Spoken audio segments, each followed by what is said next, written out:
সুস্বাগতম। কবি মানকুমারী বসু 19 শতকের একজন মহিলা কবি।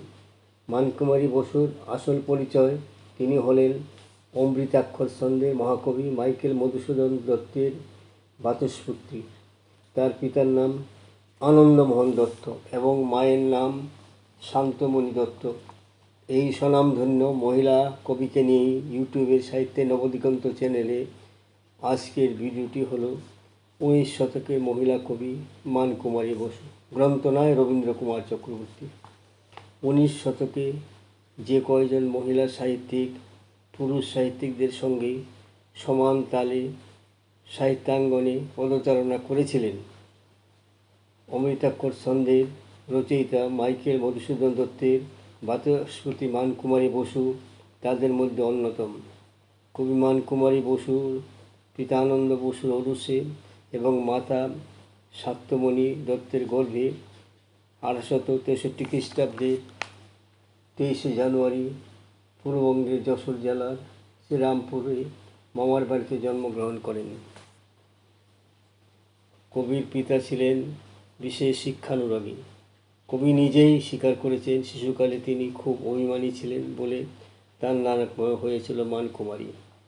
পিতার স্নেহবেষ্টনে প্রথম ভাগ এবং দ্বিতীয় ভাগ শেষ করে বাইরে বিদ্যালয়ে ভর্তি হন। ছেলেবেলা থেকেই তার লেখালেখি শুরু হয়। গোপনে লেখার খাতা তৈরি করে নিয়মিত লেখালেখি করতেন তিনি, কিন্তু লেখা প্রকাশ করতে লজ্জাবোধ করতেন। পরে সেই গোপন খাতা উদ্ঘাটিত হয় এবং প্রকাশিত হয়। কবির বিবাহ হয় খুব অল্প বয়সে, মাত্র 10 বছর বয়সে যশোর সাগরদিঘি গ্রামে 5-6 মাইল দূরে বিদ্যানন্দ ভাটার ধনাঢ্য বসু পরিবারে বিধুশঙ্কর বসুর সঙ্গে তার বিবাহ হয়। শত গৃহকর্মের মধ্যেও অবসর সময়ে তিনি কবিতা লিখতেন। মাত্র 14 বছর বয়সে তিনি অমৃতাক্ষর ছন্দে পুরন্দরের প্রতি ইন্দ্রবালা নামক বীররসপূর্ণ একটি কবিতা লিখে স্বামীকে দেন। পরে কবিতাটি ঈশ্বরচন্দ্র গুপ্তের সংবাদ প্রভাকর ছাপা হয়।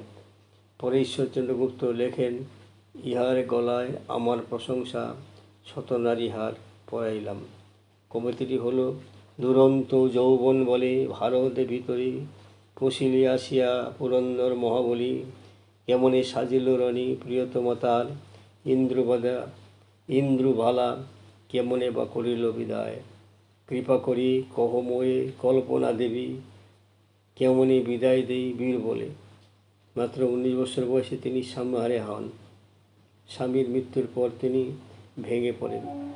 এই নিদারুণ সুখের পরিণতিতে গদ্য পদ্য সংকলিত প্রিয় প্রসঙ্গ রচনা করেন। বইটিতে লেখিকার নাম অমুদ্রিত হওয়া সত্ত্বেও পরিচয় উদ্ঘাটিত হতে তিনি দেরি করেননি।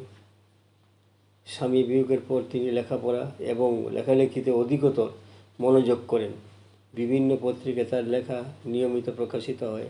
সখা, বামা, বুধিনী, নব্য ভারত পত্রিকাগুলি বিশেষভাবে উল্লেখযোগ্য।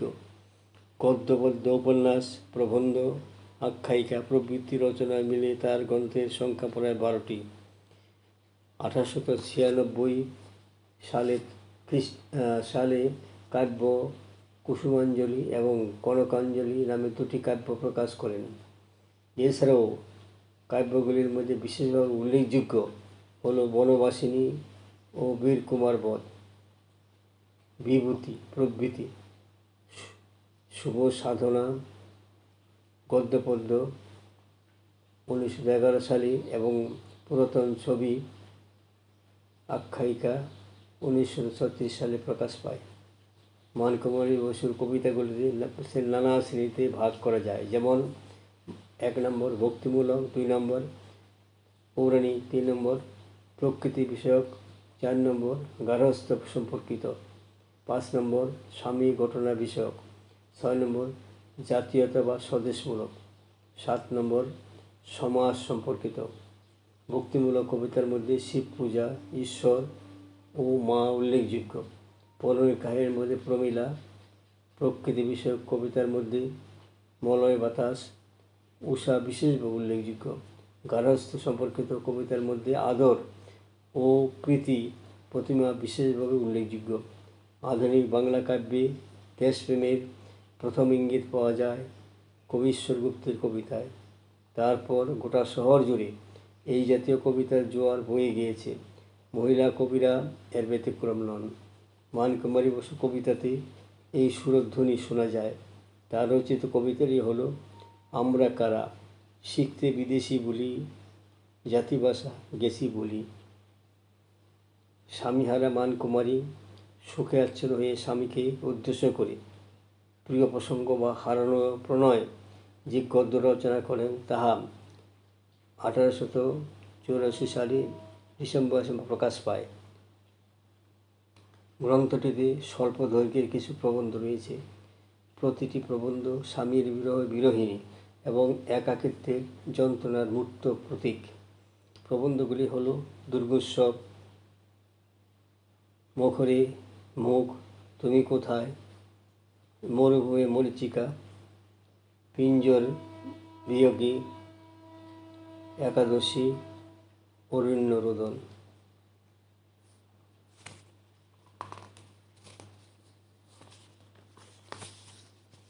মহাকবি মাইকেল মধুসূদন দত্ত যেমন তার আত্মপরিচয় রেখে গেছেন তার সমাধিলিপিতে, ঠিক তেমনি মানকুমারী বসু তার আত্মপরিচয় লিখে রাখলেন তার লেখা অন্তিম কবিতায়। কবিতাটি হল যে কবি জন্মিলে কবি শ্রী মধুসূদন, সে কুলে জন্ম মম বিধির আদেশে, মাতা শান্তমণি পিতা আনন্দমোহন, বিধুশঙ্কর বসুপতি দেব মম। যদি প্রিয় বঙ্গবাসী ভালোবাসো মোরে, ক্ষণিক দাঁড়িয়ে দেখো প্রতিনি টটিনির তীরে, স্নেহময়ী মা জননী বসুমতী কোলে, বঙ্গের মহিলা কবি রয়েছে ঘুমায়ে। কবিতাটি খুব সুন্দর এবং সাবলীল হয়েছে।